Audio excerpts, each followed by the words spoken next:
There comes a moment in your life when you get tired of explaining yourself to people who never really listened, tired of proving your worth to those who already made up their mind about you. You start to see through the noise, through the masks, through the drama, and it hits you. You don't have to play in their chaos. You don't have to dance every time someone tries to pull your strings. There's a quiet power in pulling away. There's strength in silence, in not reacting, in standing still while the world spins wild around you. You don't have to fight every battle to be a warrior. Some of the greatest victories are won in silence. The secret to being untouchable in a world full of drama isn't about raising your voice, it's about raising your standard. When you learn to control your peace, you become a force no storm can shake. People will test you, provoke you, misunderstand you, but when you learn how to keep your spirit still, you become untouchable. This isn't about ego, it's about elevation. Let them talk. Let them twist. You just keep rising. Because your silence, that's the loudest roar they'll ever hear. You ever notice how the loudest voices are usually the ones that matter the least? People throwing opinions like punches, projecting their pain like it's truth, trying to drag you into their chaos just so they don't have to sit in it alone. But here's the truth. They don't deserve access to your peace. Your peace is not public property. It's sacred. It's the space where you breathe, where you think clearly, where you heal and grow. When you give that away too freely, when you let every word, every stare, every lie into your mental space, you lose the one thing this world cannot give back once it's taken, your inner calm. You don't need to explain yourself to keep your peace. You don't owe anybody a reaction. You just have to prove that you're unbothered. You just have to be it. And that takes discipline. That takes strength, because staying calm in the middle of someone else's storm isn't weakness, it's mastery. It means you know who you are. It means you refuse to be shaken by noise that doesn't match your spirit. And when you learn to protect your peace like it's sacred, drama can scream and chaos can knock, but nothing gets in. Peace isn't just quiet. It's power, real power. The kind of power that doesn't need to announce itself. It's the look in your eyes when someone tries to trigger you and all they get back is calm. It's the pause before you respond. The smile that says, I see you, but I won't stoop to meet you. That kind of peace doesn't come cheap. You earn it by letting go of what you can't control, by choosing presence over pettiness, by walking away from people who feed on reaction. Because some people don't want resolution, they want attention. And when you stop giving it to them, when you stop feeding the fire, they start to burn out on their own. That's when you realize how powerful silence really is. Protecting your peace means being unavailable for emotional manipulation. It means being unavailable for drama disguised as love, for guilt masked as care, for noise pretending to be concern. You don't owe anyone the keys to your inner world. You can love people from a distance. You can forgive without reconnecting. You can care deeply and still keep your peace untouched. That's not cold. That's wise. You got to understand, not everyone's chaos deserves your presence. Just because someone's spiraling doesn't mean you need to get dizzy too. You don't jump into a sinking boat to prove you're loyal. You build a dock and wait until they're ready to swim. Your peace isn't proof of weakness, it's proof of alignment. It's knowing that your soul is not a battlefield for other people's wars. You ever met someone so centered that nothing shook them? That's not luck. That's a decision. That's someone who's been through enough to know their peace costs too much to let just anybody near it. That's someone who's learned to pause before reacting, to breathe before breaking, to rise without retaliating. And when you move like that, you become untouchable, not because you can't be reached, but because you won't be moved. People will try to make you feel guilty for choosing your peace. Let them. Let them call you distant, cold, selfish. Let them misunderstand you. Because the ones who thrive on chaos will always resent the ones who found peace. That doesn't mean you're wrong. It means you're healing. And healing doesn't always look like hugs and hand-holding. Sometimes it looks like distance, silence, and boundaries that don't bend. Sometimes you got to remind yourself that your peace is your responsibility, not your mom's, not your partner's, not your job's, yours. So if something's draining you, if someone's constantly pulling you into stress, into overthinking, into emotional survival mode, you have the right to protect yourself. Don't let loyalty become your cage. Don't let history make you stay where you no longer grow. People can love you and still be unhealthy for your peace, and you can love them and still walk away. That's what maturity looks like. That's what protecting your peace looks like. It's learning to tell the difference between loyalty and self-betrayal. It's learning that sometimes peace comes at the price of disappointing others, and that's okay. You're not responsible for how people feel about your boundaries. You're responsible for enforcing them. And when you do it without anger, without revenge, just with quiet, unshakable clarity, that's when your life starts to change. That's when you realize peace doesn't beg to be understood, it just is. It doesn't shout, it doesn't chase, it doesn't compete, it just walks forward with grace and dares the world to try and follow. You ever been around someone who drains the life out of a room with every word they speak? That's what happens when people carry chaos in their spirit. And if you're not careful, you'll start absorbing it. You'll start reacting. You'll start fighting battles that aren't yours, wearing armor you never asked for. That's how you lose your peace, slowly, quietly, through little compromises, through texts you shouldn't have replied to, through conversations you should have left, through energy you gave to people who only came to take. But once you've tasted real peace, the kind that makes your soul rest, that makes your nights quiet and your mornings light, you'll stop apologizing for protecting it. You'll stop inviting chaos back in just because it's familiar. Because peace is not a luxury, it's a decision. And once you decide, truly decide, that your well-being matters more than their comfort, you'll become dangerous. Not in a loud, aggressive way, but in a way that makes people think twice before bringing drama to your door. They'll feel it, the shift, the stillness, the strength. That's what happens when you protect your peace like it's sacred. It starts to protect you back. Let me tell you something. The most dangerous person in any room isn't the loudest one. It's the one who's mastered peace. The one who can sit through the chaos without folding. The one who knows that silence is a weapon sharper than any word. That's who you become when you protect your peace. You stop trying to win arguments that don't matter. You stop explaining your worth to people committed to misunderstanding you. You stop letting every little thing crack your spirit, and instead you grow quiet, not weak, quiet. You speak when it adds value. You walk when it costs your peace. And slowly people start noticing, not because you shouted, but because you stopped showing up to wars you didn't start. That's the secret. The world wants to keep you reactive, but when you become intentional, when you guard your peace like it's sacred, you become untouchable. You walk through fire and don't smell like smoke. You get tested, but you don't lose yourself. And when people ask, how are you so calm? You'll just smile. Because they'll never understand the battles you chose not to fight. And that's exactly why you're still standing. There comes a time when you have to stop watering dead plants. You have to look around and realize not everything you've been holding on to deserves to grow with you. Some things, some people, some habits, they were only meant to be part of your life for a season. But out of comfort, fear, or loyalty, you've let them overstay their welcome. And it's costing you. It's costing you your energy, your clarity, your growth. Detaching doesn't mean you're heartless.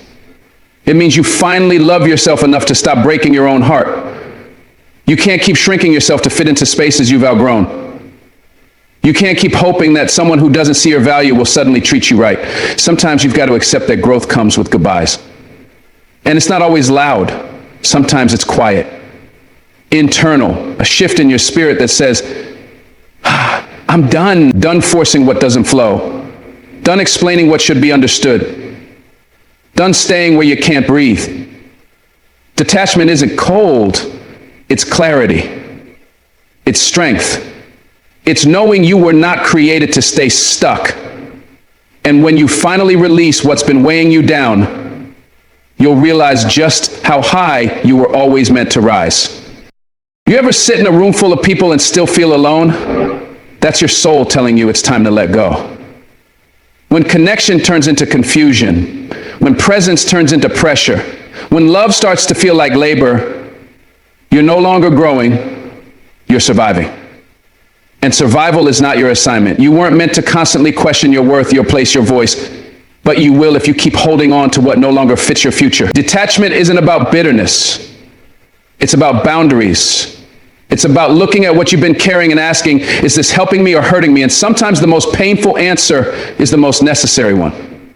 You have to be brave enough to walk away from the familiar to make room for the transformational. You can't receive what's meant for you while your hands are still full of what's been draining you. Letting go isn't failure, it's faith. Faith that better exists. Faith that healing starts with release. Faith that your peace is worth protecting. You deserve to grow in a space that nurtures your roots, not suffocates them. And sometimes that means walking away from what you thought would be forever and choosing yourself instead. Growth will make you uncomfortable before it makes you strong. It will demand that you leave behind what you once clung to for safety, people, places, patterns that made you feel secure even when they were slowly destroying you. And it's hard. It's hard to walk away from the familiar, from the things that once felt like home. But here's the truth. Not everything that feels like home is healthy. Some homes are built on pain. Some are built on silence, suppression, self-sacrifice. And you don't have to keep living in those walls. You get to build something better. Something that reflects who you're becoming, not who you've been. Detaching isn't running, it's rising. It's saying, I love me more than I fear losing you. That takes courage. That takes a level of self-respect that can't be taught. It has to be chosen. And when you choose it, when you finally walk away from what's been stunting your growth, you create space. Space for peace. Space for clarity. Space for people who see you, hear you, respect you without needing to be convinced. That's the beauty of detachment. It opens the door to everything you deserve, but were too afraid to claim. There are people who only loved the broken version of you. The version who tolerated disrespect, who didn't speak up, who made herself small just to keep the peace. But when you start healing, when you start honoring yourself, you'll notice they fall away. It's not a loss, it's a clearing, a necessary removal of what no longer aligns with who you're becoming. Don't chase what God is trying to free you from. If someone walks out when you start choosing yourself, let them. That's not your person. That's your lesson. And when you learn it, when you finally internalize that your worth is not up for negotiation, you'll stop begging for love in places that only ever gave you crumbs. Detachment is knowing that peace is more important than proving a point. It's refusing to argue with people committed to misunderstanding you. It's saying, I deserve better, and actually meaning it. And when you walk in that truth, your spirit changes. You no longer panic when people leave. You no longer bend to keep what's breaking you, because you've learned to trust yourself. You've learned to choose your growth, even if it means walking alone for a while. And that's a power no one can take from you. You know what keeps people stuck? Hope. Hope that one day things will go back to the way they were. Hope that if they love hard enough, wait long enough, sacrifice enough, someone will change. But hope without boundaries is self-destruction in disguise. You can't keep planting seeds in barren soil. You can't keep hoping someone will water your soul when they've only ever drained it. At some point, you have to wake up and say, this isn't love, this is attachment. This is fear. This is me holding on to a fantasy while my reality falls apart. Detaching is not giving up, it's growing up. It's realizing that no amount of potential can justify pain. That your time, your energy, your heart, they're not free, they're sacred. And you can't keep spending them on people who refuse to grow with you. There's nothing noble about staying in places that require you to betray yourself. Nothing strong about suffering in silence. True strength is walking away with your head high, knowing you gave your all and still chose peace. And when you finally do that, when you finally detach from what doesn't serve you, you'll find the healing, the joy, the clarity that's been waiting for you all along. There's a version of you on the other side of detachment that's lighter, freer, stronger. A version that no longer questions her worth based on someone else's inability to see it. A version that no longer tries to rescue people who were never ready to be saved. A version that wakes up in peace because she's no longer fighting invisible battles in her own mind. That version isn't built overnight. She's built in the quiet. In the moments you choose silence over argument. In the nights you cry but still don't go back. In the mornings you wake up and remind yourself, I deserve better, even when your heart is still healing. That's the journey. That's the process. And it's not easy. But it's worth it. Because every time you detach from what doesn't serve your growth, you're telling the universe, I'm ready for more. More alignment, more peace, more purpose. You can't soar if you're carrying anchors. You can't shine if you're dimming your light for someone else's comfort. So let it go. Whatever it is, whoever it is, if it's not helping you grow, it's holding you back. And the moment you release it, you'll feel it. That shift, that freedom, that power. That's when you know you chose right. People will test you. Life will press you. Emotions will rise like waves in a storm, but you have to decide whether you'll be the storm or the anchor. Because responding with emotion might feel good in the moment, but it often costs you your peace, your power, your position. There's something rare and powerful about the person who can feel everything deeply, yet still respond with clarity, yet chaos. That's a level of self-mastery that doesn't come easy. You have to train for that. You have to learn the pause. You have to learn how to breathe instead of break, how to choose your words instead of throw them.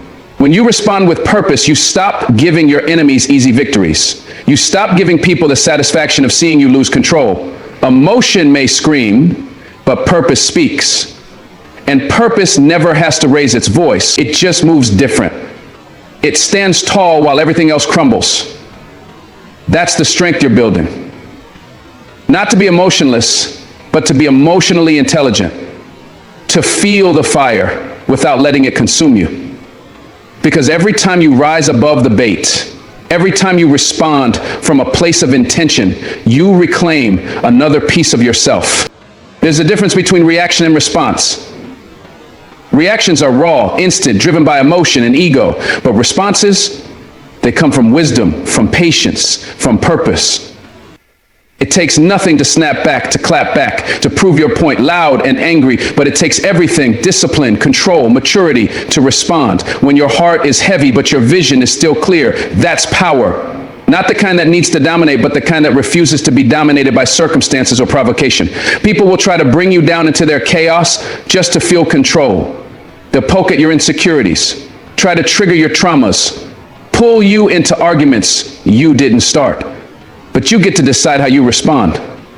You get to decide whether they get your peace or your silence, your reaction or your purpose. And when you start choosing purpose, you start changing the game. You become that person who moves with strategy, who speaks with impact, who doesn't waste energy proving anything to people who don't even matter.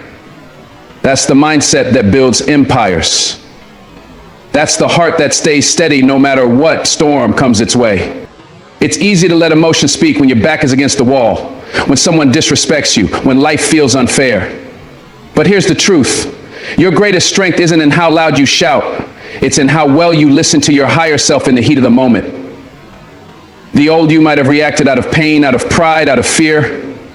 But the version of you that's evolving, the version that's growing, that version knows better. That version knows how to sit in discomfort without exploding.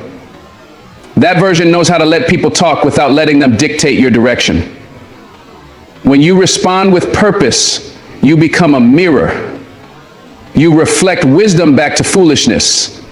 You show patience to pressure. You show strength in stillness. And that throws people off. Because most of this world is built on reaction. Most people are looking for a spark to start a fire. But when you stop reacting, when you take your time and speak from your center, you don't just protect your peace, you protect your destiny. Because every time you let emotion drive the car, you risk crashing into consequences that purpose would have helped you avoid. Purpose will have you walking away when pride wants to argue. It'll have you choosing silence when emotion begs for a fight. Purpose will remind you that not every battle is yours to fight, and not every opinion is worth your attention. You start realizing that responding doesn't mean you're weak, it means you're wise. You've been through enough to know that not everything deserves a reaction. Not every insult needs to be answered. Not every disrespect needs to be addressed. That's not you running. That's you rising. You've got places to go. You've got things to build. You've got a life to live that doesn't revolve around explaining yourself to people who never cared to understand you. When you respond with purpose, Your energy shifts. You stop living in reaction to people's projections. You start living from a place of vision. That's where real peace is. That's where real power lives. Not in matching people's pettiness, but in choosing to stay rooted in who you are, no matter what they throw your way. Let them talk, let them twist, let them throw shade. You just keep showing up with grace, with fire in your purpose, and calm in your soul. Sometimes your silence is louder than your rage. Sometimes your restraint is more powerful than any punch you could throw. People mistake calm for weakness, but you know better. You know the storms you've survived, the pain you've overcome, the battles you've fought just to be able to breathe with clarity. And now that you've found that space, that peace, you protect it. Not with fists or fire, but with purpose, not triggered by every little thing anymore. Because you've learned that peace is more valuable than proving a point. You've learned that responding with purpose is how you teach people they no longer have control over your emotions. And that shakes them. It confuses them because they expect the old you, the one who would have reacted, exploded, cried, chased. But you're not that person anymore. You're the one who takes a moment, who thinks, who decides whether this moment is even worthy of your energy. And most times it's not. Most times it's not worth stepping down from your growth just to meet someone at their level. That's the kind of maturity that changes your life. That's the kind of discipline that builds legacy. Because purpose isn't loud, it's focused. Here's what you've got to remember. People don't determine your value. Circumstances don't determine your worth. Emotion doesn't have to dictate your outcome. You are in control. You are the gatekeeper of your peace, the captain of your reactions. And when you respond with purpose instead of emotion, you take back your power. You take back your time. You start creating from a place of stability, not survival. You no longer let temporary feelings cause permanent damage. And you begin to speak in a way that moves things, shifts energy, breaks cycles. Not because you shouted, but because you spoke with truth, with love, with clarity. And when you move like that, everything changes.